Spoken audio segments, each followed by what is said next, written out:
Varicose veins కి సరైన చికిత్స కోసం సంప్రదించండి ఎవిస్ హాస్పిటల్. నమస్తే, వెల్కమ్ టు సుమన్ టీవీ. ప్రస్తుతం మనతో బ్రహ్మశ్రీ మాడుగుల శివప్రసాద్ గురువు గారు ఉన్నారు. వీరితో ఈ రోజు కొన్ని విషయాల్ని మనం మాట్లాడుకుందాం. నమస్కారం గురుగారు. ఆశీర్వచనం తల్లి.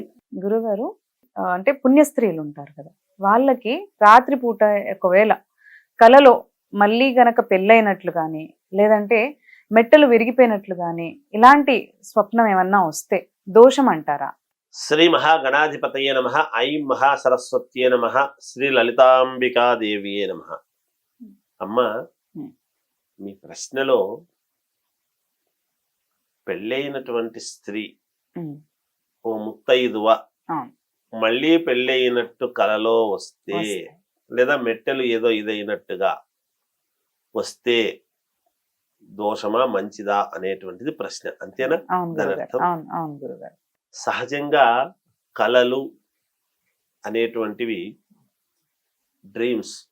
ఎందుకంటే కళలు వేరు, కలలు వేరు.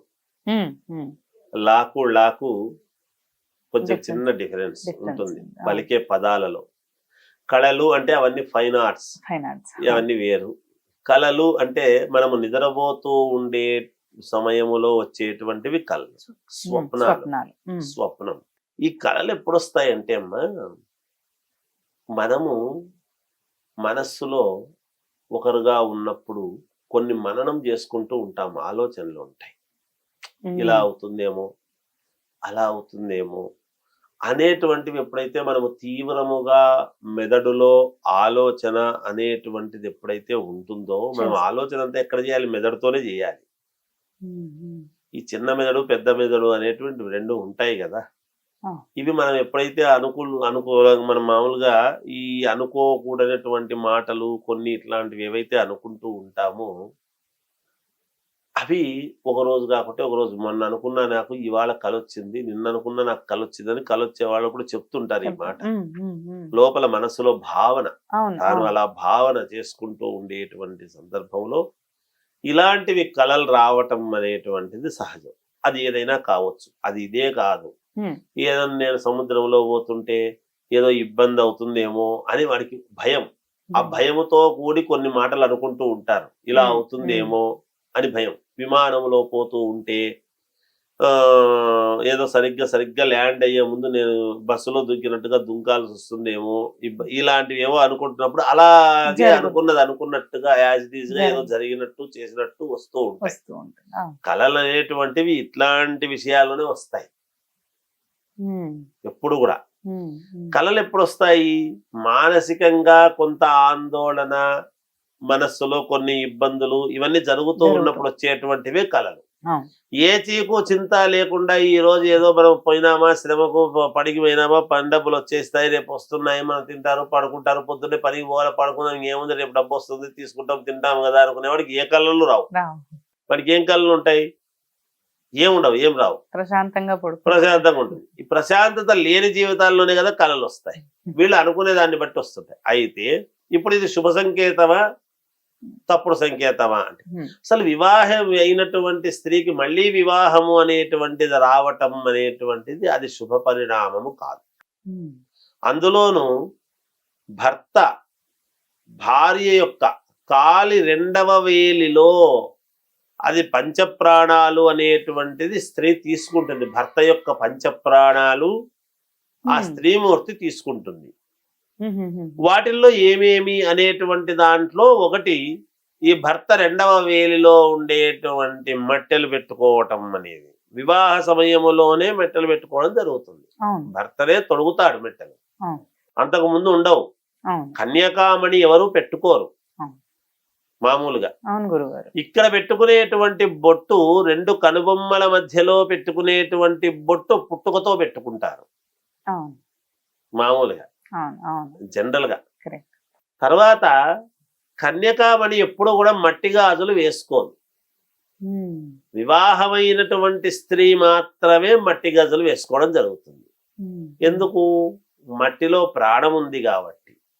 అలాగే మెట్టెలలో ప్రాణం ఉంటుంది కాబట్టి ప్రాణస్థానమైనటువంటి రెండవ కాలి యొక్క రెండవ వేలిలో తొడగటం అనేది జరుగుతుంది. వెండిలో కూడా ప్రాణం ఉంటుంది కాబట్టి నాడి అక్కడ నాడీ వ్యవస్థలు అనేటువంటివి చాలా బాగా ఇదిగా పనిచేస్తాయి స్త్రీమూర్తికి. ఊరికే కాదు, స్త్రీకి చాలా ఆరోగ్యదాయకమైన, ఆమె బాగుంటే ఇల్లంతా బాగుంటుంది. ఒక్క పూట ఆమె ఇంట్లో పడుకుంది అంటే ఇంట్లో 10 మంది ఉంటే 10 మంది కూడా పడుకున్నట్టే లెక్క. ఒక్క స్త్రీమూర్తి ఇంట్లో పడుకుంటే ఇంట్లో ఉండే వాళ్ళందరూ నిద్రపోయినట్టే లెక్క. ఏ ఒక్కరూ మేము చేస్తాములే సహకారము, ఆమె లేని లోటు తీర్చలేరు. ఇది 100% నేను చెప్తున్న మాటమ్మా. ఒక స్త్రీమూర్తి ఇంటి ఇల్లాలు గనక పడుకుంది ఒక్క పూట ఇంట్లో మంచం మీద చేత కాలేదని పడుకుంది అంటే ఆ మిగతా వాళ్ళందరికీ ఉండా ఏదో ఒక రూమ్ లోకి పడేసి కొట్టినట్టుగా, వాడు ఏం చేయాలనో కూడా తల బాదుకున్నట్టుగా ఎక్కడ లేని సమస్యలన్నీ చుట్టుకుంటాయి. ఏ పని చేత కాదు వీళ్లకు. అందువలన స్త్రీ గొప్పతనం అది. కాబట్టి ఇక్కడ అలా కళలు రావటం అనేటువంటిది అది చాలా యోగదాయకమైనటువంటిది కాదు. అది దానికి సంబంధించినటువంటి అలా వచ్చింది అంటే ఏదో మనకు కొంత చిన్న ఇబ్బంది ఆపద కలగబోతున్నది తన యొక్క ఉనికికి అనేటువంటిది గ్రహించుకొని పరిహారాలు అనేటువంటివి ఉంటాయి.